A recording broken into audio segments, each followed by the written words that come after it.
Quem é espiritual está entendendo. Irmãos, abra sua Bíblia, livro do Apocalipse, capítulo de número 3, livro do Apocalipse, capítulo de número 3. Louvado seja o nome do Senhor. Tema da campanha, versículos 7 e 8. A epígrafe do texto diz, sexta carta à igreja de Filadélfia. Então aqui João está escrevendo à igreja de Filadélfia. Apocalipse, capítulo 3, versos 7 e 8. Em nome de Jesus. Quem encontrou, diga amém. Amém. Graças a Deus. Verso 7 está escrito assim: e ao anjo da igreja que está em Filadélfia escreve: isto diz o que é santo, o que é verdadeiro, o que tem a chave de Davi, o que abre e ninguém fecha, fecha e ninguém abre. Eu sei as tuas obras, eis que diante de ti pus uma porta aberta, e ninguém a pode fechar. Tendo pouca força, guardaste a minha palavra e não negaste o meu nome. Amém, igreja? Glória a Deus. Pode se assentar em nome de Jesus, desocupando as suas mãos. Dê uma linda salva de palmas ao Senhor.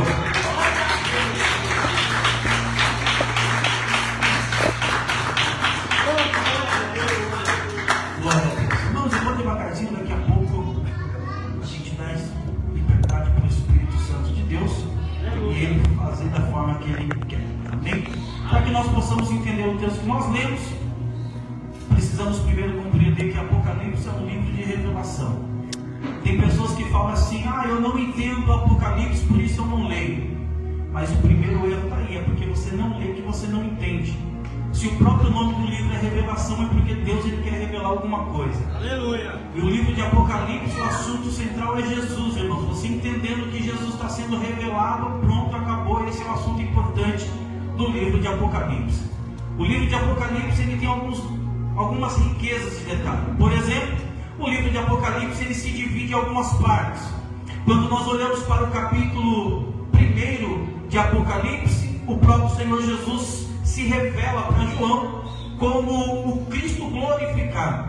João ainda não tinha visto Jesus glorificado, mas no momento do capítulo 1 de Apocalipse ele vê. O capítulo 2 e 3 de Apocalipse, nós temos ali o momento em que Deus está mostrando para João o estado das igrejas naquele momento. Então, quando está falando das igrejas, está falando de algo literal. É o fato que estava acontecendo com a igreja e ponto.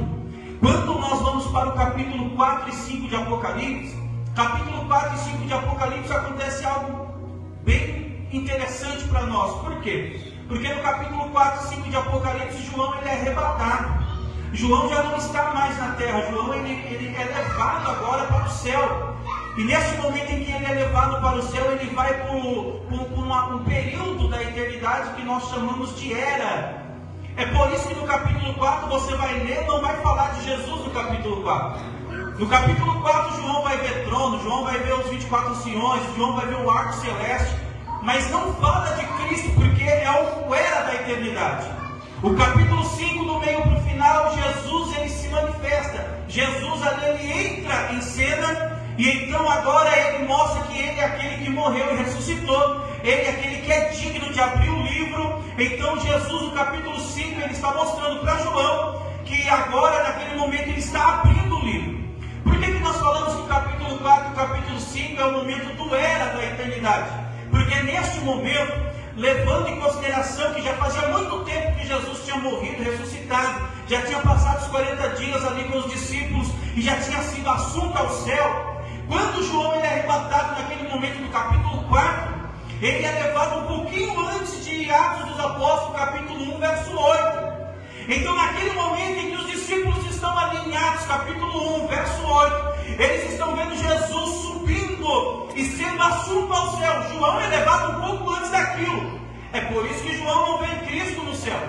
Mas quando nós entramos no capítulo 6, irmãos, capítulo 6 de Apocalipse, ele começa a falar então agora do princípio ali do arrebatamento da igreja, que já aconteceu, mas vai começar a de Apocalipse, nós vamos ver os selos sendo abertos, as taças sendo derramadas e as trombetas sendo tocadas. Do capítulo 6 ao capítulo 19, nós vemos que ali o período é somente o período da grande tribulação. No capítulo 6 ainda, isso aqui é só de informação para que os irmãos possam entender aonde nós iremos chegar. No capítulo 6, irmãos, vai abrir o primeiro selo. O primeiro selo fala do primeiro cavaleiro. O primeiro cavaleiro, ele tem um arco na sua mão, está montado no cavalo branco. Ele representa o anticristo. O segundo cavaleiro, depois de 3 anos e meio, vai se manifestar, montado no cavalo preto, com uma balança na mão, representa fogo. Depois nós temos o cavalo vermelho, que representa a guerra. Depois nós temos ali o cavalo amarelo, que representa as enfermidades. Passa o período da tribulação, capítulo 19 acaba o período da grande tribulação. Então vai se iniciar agora aquela batalha que nós ouvimos falar tanto, batalha de Armagedon, quando Cristo virá como a igreja, para justamente, irmãos, acabar com toda aquela bagunça que estava na terra. Depois que passou os 7 anos da tribulação, Cristo vem com a igreja, vem a batalha de Armagedon, começa então agora o milênio. Nós sabemos que o milênio, irmãos, vai ser 1000 anos que Cristo vai reinar. Passou o milênio, Satanás vai ser solto. Depois de um tempo vai ter a batalha de Gog e Magog, vai vir Cristo de novo agora, mas para trazer juízo para os ímpios. Jesus junto com a igreja vai acabar com os demônios, com Satanás e com todos aqueles que se levantaram contra Cristo. Vai começar então aquele momento que nós chamamos de estado eterno, aonde nós viveremos a eternidade inteira com Cristo. Nós já vamos estar experimentando. Não vai haver mais dor, não vai haver mais choro, não vai haver mais sofrimento, enfermidade. Sol não vai haver mais, porque Jesus é o sol da justiça. O brilho dele vai iluminar toda a cidade. Então o livro de Apocalipse basicamente é isso, irmãos. Não tem segredo. Do capítulo 6 ao 19 para nós não importa, porque nós não estamos esperando a segunda vinda de Cristo. Nós estamos esperando o arrebatamento da igreja, porque a segunda vinda de Cristo será depois do final da tribulação. Não sei se você quer passar a tribulação, mas eu não quero passar a tribulação. Então nós estamos aguardando o arrebatamento da igreja. Quando Jesus ele vir do céu, então ele vai chamar a igreja vai se encontrar com ele. Então, entendendo isso daí, nós compreendemos como que o Apocalipse ele funciona. Mas agora, quando nós olhamos para o capítulo, irmãos, de número 1, verso de número 19, o próprio Cristo vai dizer para João: escreve as coisas que tem visto, as que são e as que depois desta hão de acontecer. É aquela divisão que nós fizemos do capítulo 1 ao 3, do 4 ao 5 e do 6 ao 22. Apocalipse é isso. Deus vai começar através de Cristo falar agora com João. Ele vai começar a mostrar para João aquelas igrejas reais, irmãos. Essas igrejas existiram, e além dessas igrejas existirem, ela traz uma mensagem, ela traz uma profecia, ela traz uma projeção profética. Nós olhamos para essas igrejas e nós começamos a ver no decorrer da história como que a igreja de Cristo ela vai se comportando. Isso é muito interessante, porque quando nós olhamos para a igreja de Éfeso, a igreja de Éfeso ela vai mostrar a igreja no primeiro século, como que era a igreja de Cristo no primeiro século.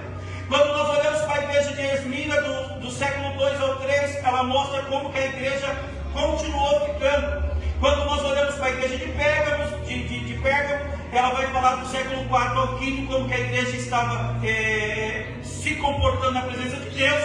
A igreja de Tiatira, Sardes, Filadélfia, que é a que nós acabamos de ler, e a igreja de Laodiceia. A igreja de Filadélfia se passou, tanto lá no momento em que Deus mostra para João, como também no momento histórico.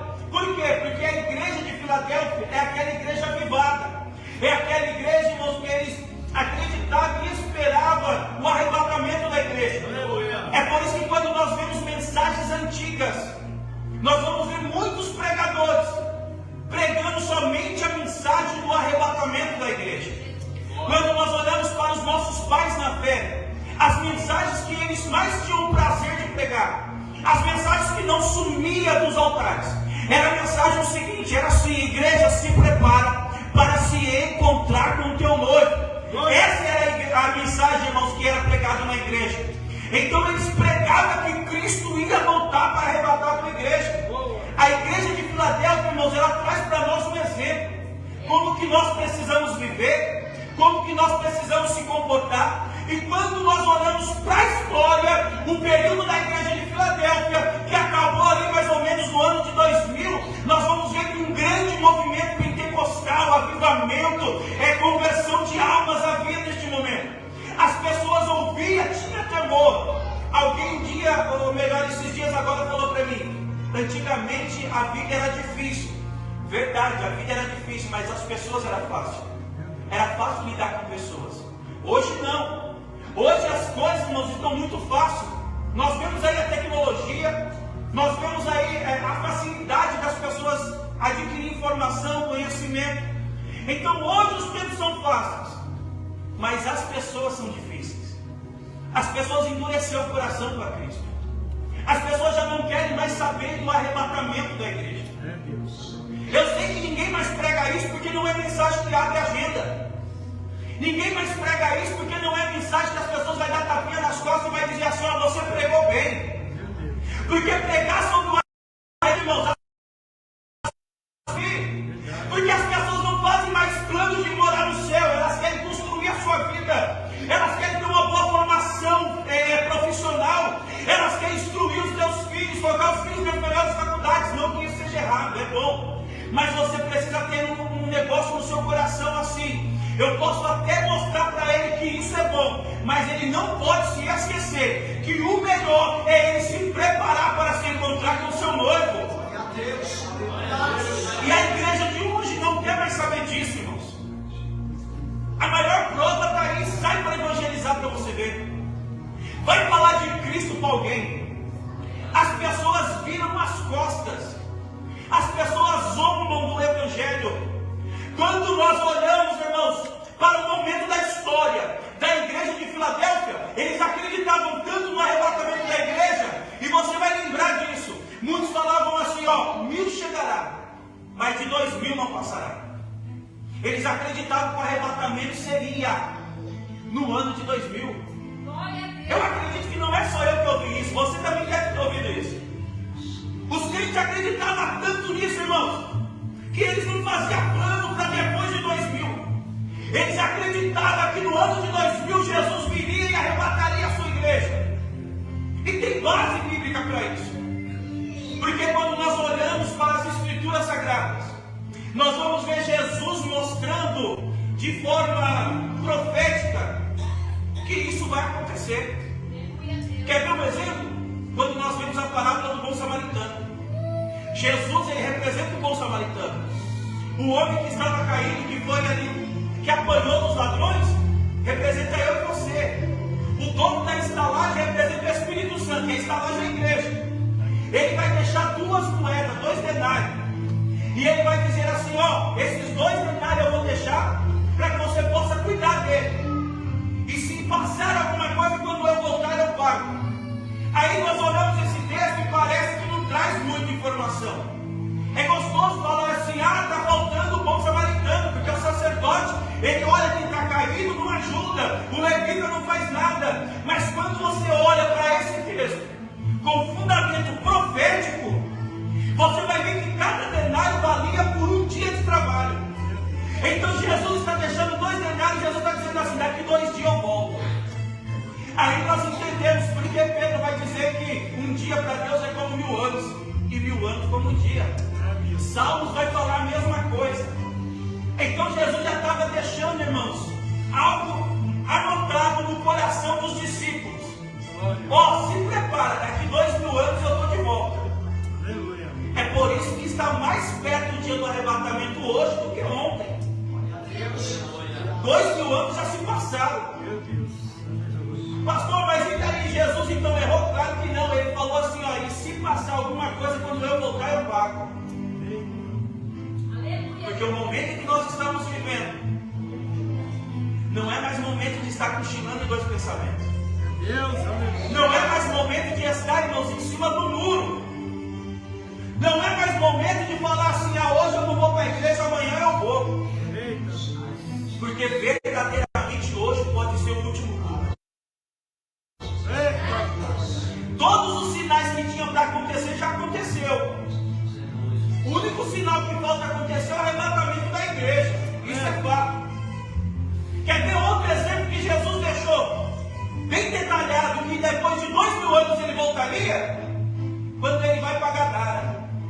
Ele põe o pé em Gadara e o demoniado gadareno vem com tudo. Só que quando ele bate de frente com Jesus, ele se prostra e ele adora.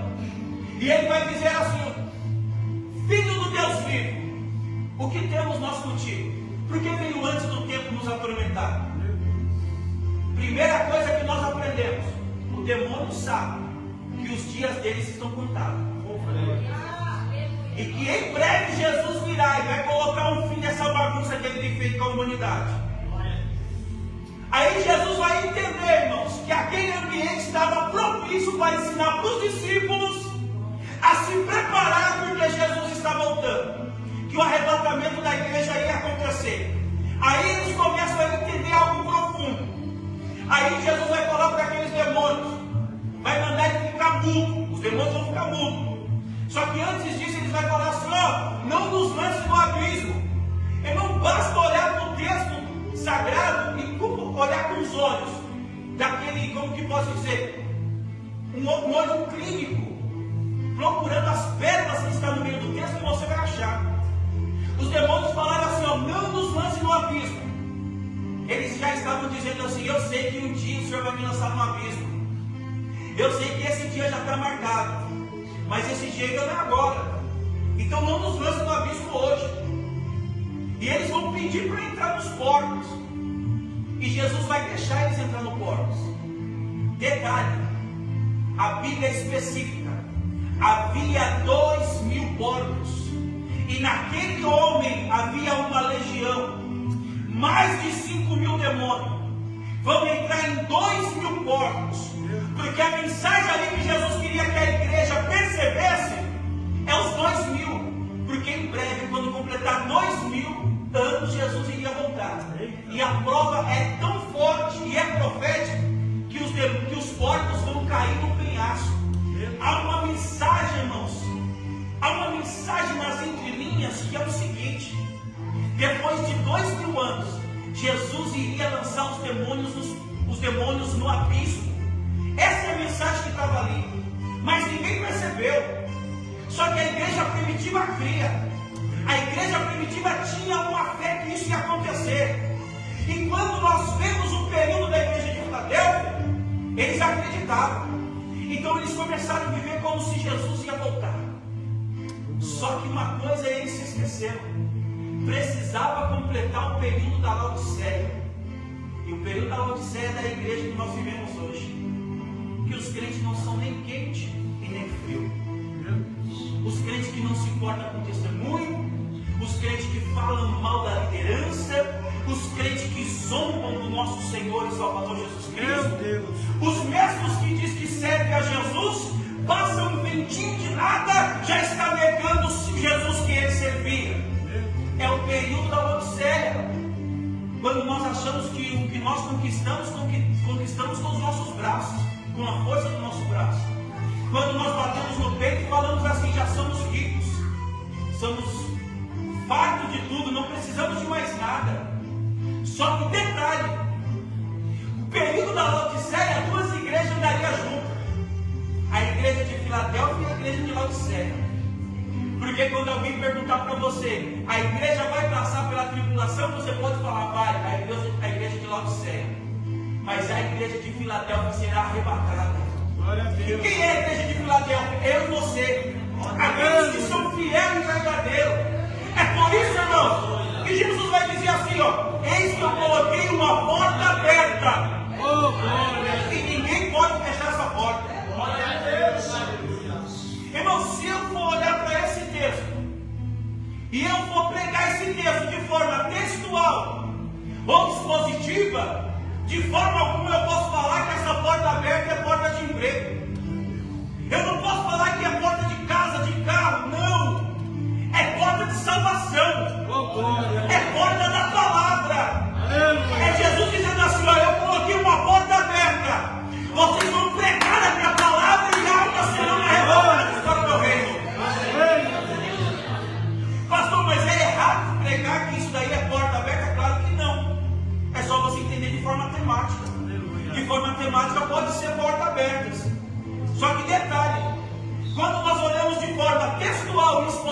viva, eu entendo um princípio bíblico que me dá mais vontade ainda de adorar esse Jesus.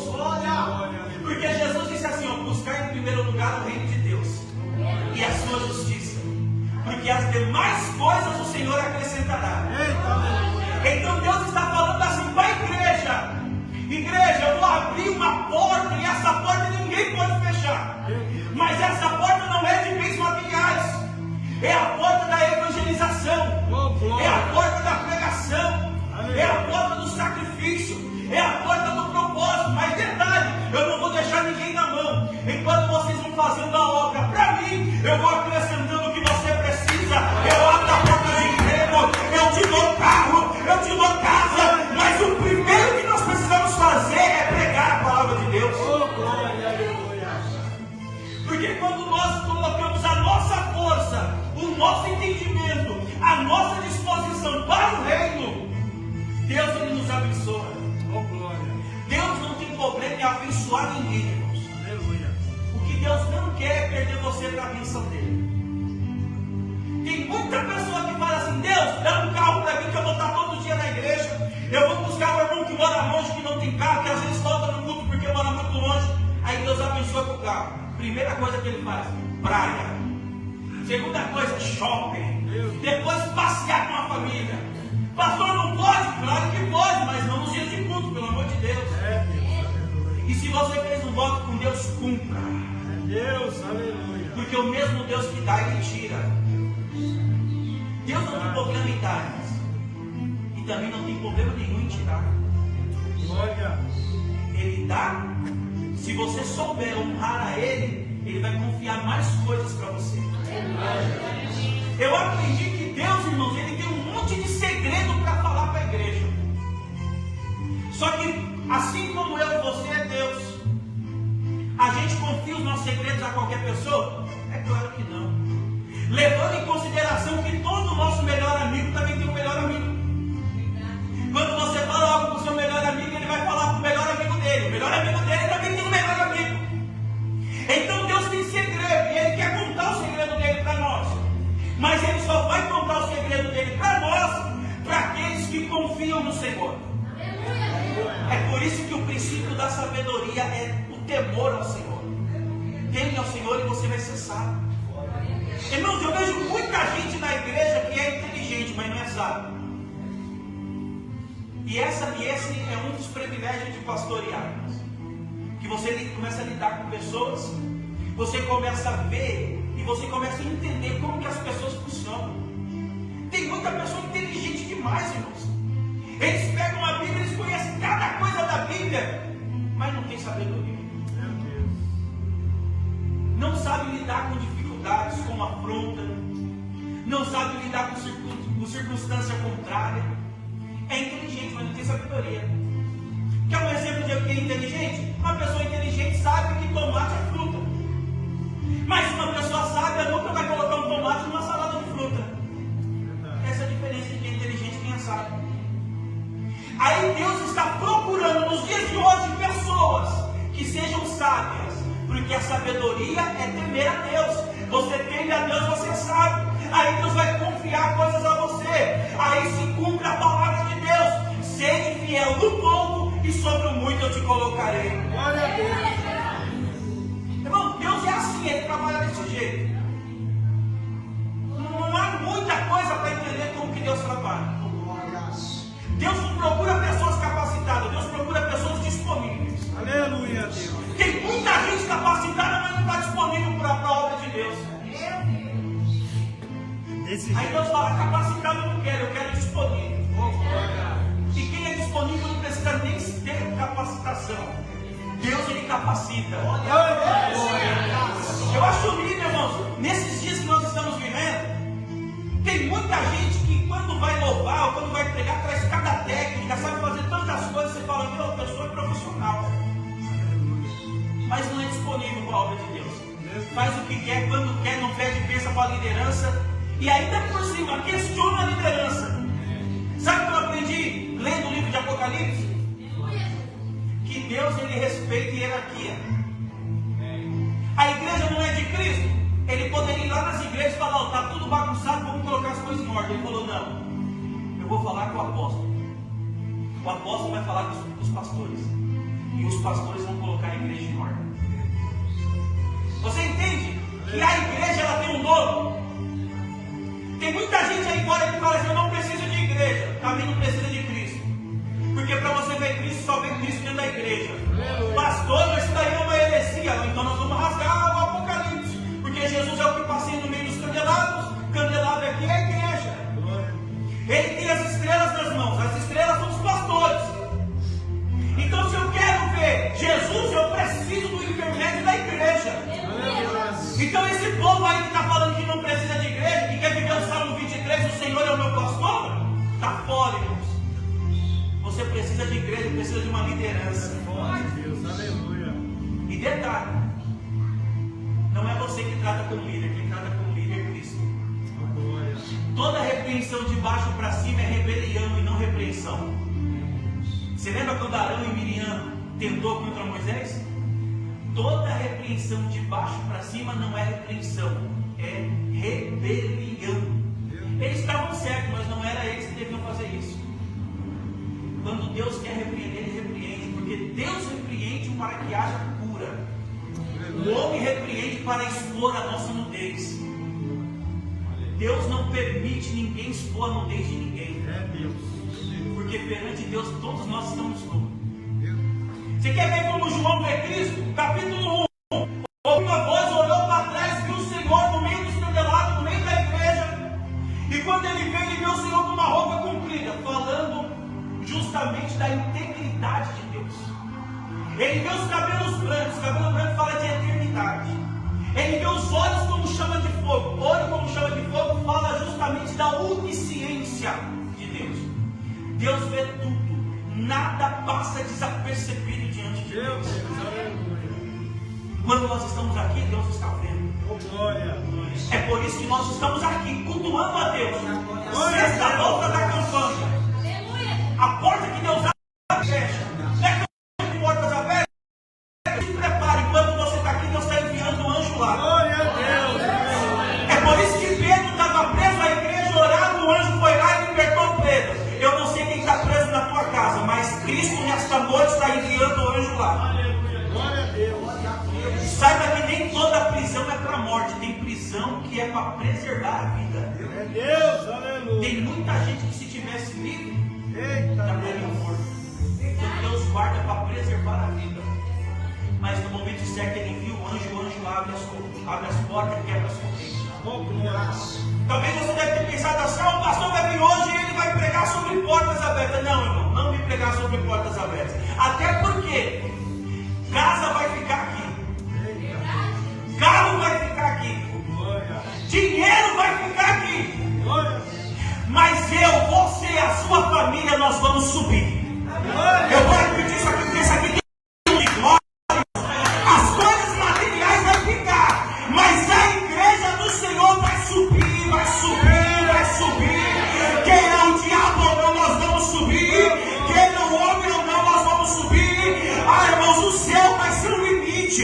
Nós vamos chegar na glória, nós vamos se encontrar com o nosso Deus. Mas nessa terra nós não vamos ficar. A palavra de Deus vai se cumprir sobre a nossa vida. 1 Tessalonicenses capítulo 4, verso 16. Porque o mesmo Senhor, Ele voltará, e com voz de comando. Porque na sua Bíblia pode estar escrito com alarido. Não é alarido, é voz de comando. No original é voz de comando. Porque Paulo está escrevendo na igreja de Tessalônica, e Paulo está usando um exemplo que acontecia nas guerras. Porque os capitães, quando chegavam na guerra, a guerra já estava acabando. Ele chegava e falava assim: olha, essa é a voz de comando. A guerra acabou, volta para sua casa. Então Paulo está escrevendo para a igreja dizendo assim: porque o mesmo Senhor voltará com voz de comando, dizendo: igreja, a guerra acabou. Esse momento que nós passávamos de tribulação acabou. Volta para casa, volta para sua pátria, volta para o céu. Se prepara para encontrar com o seu Deus. Irmãos, coisa linda vai ser o arrebatamento da igreja. Primeiro passo do arrebatamento, nós vamos Nós vamos nos encontrar com Ele nos ares. E o interessante é que lá, irmão, não vai ter placa de igreja. Vai ser todas as congregações, aqueles que foram fiel e vencedores. Aleluia. Quando ouvir a voz de comando. E a voz de comando vai ser só: vinde benditos do meu Pai, e tomai posse da herança que vos está preparado desde a fundação do mundo. Você pode morar de aluguel aqui na terra, mas tem uma mansão lá no céu preparado para você. Você pode andar de condução aqui na terra, mas lá no céu tem carro de fogo, tem cavalo de fogo. Você pode até voar nas asas do querubim, irmãos. Nós vamos nos encontrar com Jesus nos ares. Aí 2 Tessalonicenses capítulo 2, se não me falha a memória, diz assim: a reunião dos santos. E se é reunião, irmãos, vai ter muito barulho. Nós vamos olhar um para os outros e vamos dizer assim: ó, valeu a pena ser fiel. Talvez eu vou encontrar assim, irmãos, os irmãos aqui, porque as primeiras ovelhas que eu vou dar conta é as minhas que eu tenho lá em Mogi. Mas quando eu encontrar o apóstolo Charles, quando eu encontrar o nosso irmão evangelista, eu vou dizer para ele assim: ó, nós estávamos pregando lá na campanha de portas abertas, e agora nós estamos vendo se cumprir a palavra de Deus. Nós estamos nos encontrando com o nosso Senhor dos ares. Valeu a pena ser fiel a Deus, valeu a pena ser afrontado, até falaram mal de nós, até levantaram calúnia, mas quem nos justifica é Deus. Nós vamos nos encontrar nos ares com Cristo. E quando nós nos encontrarmos nos ares com Cristo, irmãos, se isso aqui não mexer com o seu coração, eu não sei o que vai mexer. Nós vamos para o segundo passo do arrebatamento. Quando vai se cumprir o salmo de número 24. Quando diz assim: levantai as vossas cabeças, ó portais eternos. Porque Cristo ele vai na frente, vai estar vindo toda a igreja, porque ele foi arrebatado, irmãos. Nós seremos arrebatados. Quem morreu vai ressuscitar primeiro, e nós teremos o nosso corpo glorificado, transformado. Aí Cristo vai na frente, nos encontramos com Ele nos ares, nas nuvens. Agora nós precisamos entrar no terceiro céu, e entrando no terceiro céu lá vai ter portais. Se nós estamos numa campanha de porta aberta, isso daqui já mexe com as pessoas. Imagina, irmãos, quando os portais eternos estiverem abertos. Porque porta fala de limitação. Não passa mais de uma pessoa na porta. Limitação. Mas portais não. E no céu tem janela, portas e portais. Os portais eternos vão se abrir. Cristo vai dizer assim: levantai as vossas cabeças aos portais eternos, para que entre o Rei da Glória. Irmãos, os portais vão se abrir. Cristo vai entrar, nós iremos entrar com Ele. Nós iremos cantar um cântico novo. João escreveu lá em Apocalipse capítulo 5. Nós vamos cantar um cântico novo, dizendo: digno é o Cordeiro. Só o Cordeiro é santo, só Ele tem poder. Nós vamos cantar um cântico novo, irmãos.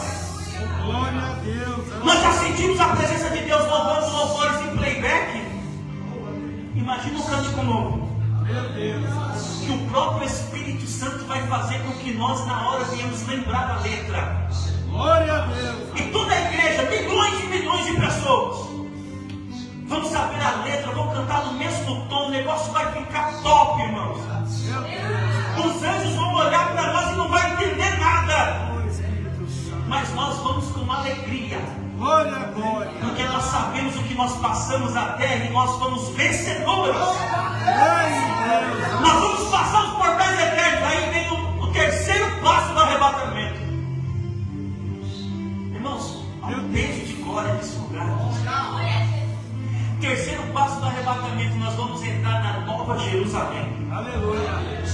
A Nova Jerusalém é uma cidade quadrada. Está escrito, irmãos, eu não estou inventando nada. É uma cidade quadrada. Ela tem 12 portas. Aleluia. E eu vou contar um segredo para você. Tem 12 portas. Cada porta tem o nome de uma tribo. Mas eu quero entrar pela porta de Judá. E eu aconselho você, entra pela porta de Judá. Porque a porta de Judá é a porta de Jesus. Por isso que ele é o leão da tribo de Judá. Nós vamos entrar pela porta de Judá, irmãos. Nós vamos entrar na Nova Jerusalém.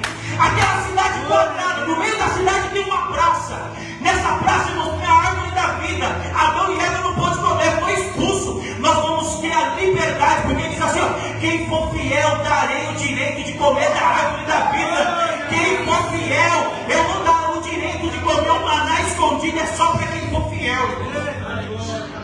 Vai ter um rio que corta a cidade no meio. Esse rio, ele tem água viva. E esse rio alegra a cidade de Deus. Sabe por que essa água é água viva? Porque sai do trono de Deus. Deus está sentado no mais alto e sublime trono. No monte, irmãos, no monte. Deus está sentado no monte. O trono de Deus é em cima de um monte. Aleluia. Ele está sentado lá em cima. E debaixo do trono de Deus sai água. A água desce por esse monte fazendo zigue-zague. E ela passa por dentro da cidade, alegra a cidade de Deus, e ela começa a sair pelas 12 portas, e vai caindo dentro de todo o universo, e todo o universo é regado pelas águas que saem do trono de Deus. Glória a Deus. Irmãos, eu não estou contando história de carochinha, está escrito, é só ler, está escrito. Nós vamos estar lá na Nova Jerusalém. Aleluia. Nós vamos encontrar os irmãos que foram antes de Cristo, né? Quando Cristo leva o seio de Abraão para o paraíso, nós vamos encontrar os nossos irmãos lá. Isaías, Jeremias, nós vamos encontrar todos esses homens lá, irmãos. O negócio vai ser lindo. Glória a Deus. Aí Jesus vai falar assim, ó, agora vamos para o passo mais importante, a sala do trono. Pô, irmãos, a sala do trono é coisa linda, porque na sala do trono tem 24 anciãos. Talvez você nunca soube porque tinha aqueles 24 anciãos lá. Aqueles 24 anciãos, eles estão ali na sala do trono adorando a Deus. Todos eles têm coroa, mas a coroa não faz com que eles venham se soberbecer, não. Porque eles tiram a coroa, colocam nos pés do Senhor e adoram o Senhor. Coisa linda para os 24 anciões adorando. Glória a Deus. E cada um deles representa uma hora do dia. Jesus vai entrar com a igreja. Quando Jesus estiver entrando com a igreja na sala do trono, Deus vai olhar no trono e vai dizer assim, o que é isso? E Jesus vai dizer, essa aqui é a minha noiva. Eita, glória. A roupa dela já foi trocada. Aleluia. Deus vai falar, mas e todos esses presentes colocados, Jesus vai falar assim, isso daí são os galardões. Porque eles passaram pelo tribunal de Cristo. O tribunal de Cristo, Cristo vai dar galardão para cada um de nós. É por isso que a Bíblia fala, não é em vão o nosso trabalho na obra do Senhor. Você está trabalhando na obra, parabéns, você vai receber uma recompensa de Deus. Vai nos apresentar para Deus. Deus vai precisar fazer o casamento de Cristo e a igreja. Aleluia, Espírito. É que nem acontece na terra, irmãos. Primeiro o casamento acontece lá no civil, lá no cartório. E depois nós nos celebramos, é a mesma coisa. Deus, O maravilhoso. casamento aconteceu na cruz do Calvário. Ali foi onde houve o casamento de Cristo e a igreja. Foi o casamento no civil. Mas agora vai ser no religioso. Agora vai ser, irmãos, com tudo aquilo que nós temos direito. Os 24 anciões vai ser as testemunhas. E Cristo vai, irmãos, agora apresentar a igreja como esposa. Deus vai liberar as bênçãos sobre a esposa. E nós vamos viver a eternidade toda com Cristo. Então esta porta aberta, irmãos, é Cristo dizendo para mim e para você assim, não vale a pena retroceder. Até porque a minha alma não tem prazer naquele que retrocede. Seja fiel até o fim. Guarda a tua coroa para que ninguém roube o que você tem. É por isso que a palavra de Deus diz que Ele virá sem demora. Guarda o que você tem para que ninguém roube a sua coroa. A porta aberta, irmãos, é tudo aquilo que Cristo conquistou para mim e para você. Você vai sair daqui hoje, nesta noite, crendo, tomando posse de que as portas estão abertas. O diabo vai até tentar meter a besta contra nós, mas há uma promessa sobre a igreja: as portas do inferno não prevalecerá contra a igreja de Cristo. O diabo não vai nos parar, irmãos. É por isso que a pandemia tentou parar, mas não conseguiu, porque maior é aquele que está conosco. Não para. Glória, glória, glória. Sexta volta desta campanha, uma campanha poderosa. Aleluia, Espírito Santo. Pode todas as portas se fechar para você na terra, mas tem uma porta do céu aberta. Glória a Deus. Aí você entende por que Cristo disse assim, ó, eu sou a porta. Quem passar por mim, chegará do outro lado e achará pastagem. A porta está aberta, irmãos. Ninguém pode fechar essa porta. A única pessoa que pode escolher entrar ou não é eu e você. Mas independente da nossa escolha, essa porta vai continuar aberta. Amém, igreja? Aleluia. Quem recebe essa palavra, dê uma linda salva de palmas, Senhor Jesus.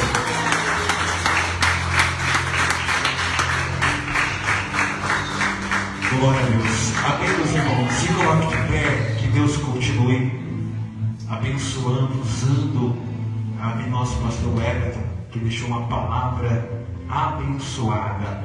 Boa foi essa? Boa foi essa? Amém? Quarta-feira que vem será a última volta. Estará pregando o pastor Ney, um homem muito usado por Deus também. Louvado seja Deus. Meus irmãos, Deus vai fazer dessa campanha acabar. Se prepara, meu irmão. Que Deus vai te honrar. E o propósito da campanha é essa mesmo, meus irmãos. Acima de tudo é salvação, meus irmãos. Oh, glória, aleluia. E Deus ele acrescenta as demais coisas. Quem entendeu a mensagem, diga glória a Deus. Glória a Deus. Aleluia. Deus abençoe, pastor. Amém? Deus abençoe você, juntamente com a sua filha, todos que vieram juntos. A cada um dos irmãos também, que Deus abençoe. Amém? Depois eu vou estar divulgando a data da próxima campanha, meus irmãos. Deus já revelou no monte. Aleluia. O tema vai ser forte, meus irmãos. Eita glória. Em nome de Jesus. Amém? Vamos orar, vamos agradecer a Deus. Senhor nosso Deus e Pai, diante da Tua presença, juntamente com esta igreja, a noiva de Cristo, Pai, nós queremos agradecer, Senhor meu Deus, por tudo quanto o Senhor tem feito nesta noite de hoje. Obrigado, Senhor meu Deus, por esta poderosa palavra. O Senhor meu Deus, amados, que no qual o Teu servo, Senhor, o pastor Everton ministrou, Senhor Deus querido. Grande foi, Senhor, o Teu mover, que o Senhor continue abençoando o Teu servo, o ministério, a família, a todos a qual o Senhor, ó Pai, esteve aqui, está presente, Senhor. Eu te peço, Senhor meu Deus querido, da mesma forma que o Senhor nos trouxe a esta casa de oração, nos leva novamente para os nossos lares com paz e segurança, nos guarda, nos livra, nos protege de todo mal, de todo homem sanguinolento, sanguinário, violento, de todo acidente e incidente, nos cobre com teu sangue, Pai, nos leva em paz com segurança, em nome de Jesus, ó Pai. Se o Senhor Jesus vier buscar a tua igreja, nos dê um bom tempo de noite, um bom descanso e uma quinta-feira abençoada, profética, de ricas bênçãos, recalcada, sacudida e transbordante em nome do Senhor Jesus. Amém? Eu vou passar para o pastor, amém, da bênção apostólica e encerrar o culto em nome de Jesus. Glória a Deus, irmãos, que privilégio, amém? Quando eu falar assim, ó, que o amor de Deus, aí eu peço que a igreja repita assim, ó, que assim seja, amém? Amém, igreja? Amém. Faz assim com as suas mãos, mostrando a palma das mãos para Deus em posição de receber. Que o grande amor de Deus, Que assim seja. a graça do nosso Senhor e Salvador Jesus Cristo, Que assim seja. a comunhão e a consolação do Espírito Santo, Que assim seja. esteja com todos nós e vós, não só hoje, mas para todo sempre. E toda a igreja diz: Amém! E as palmas louvam o Senhor.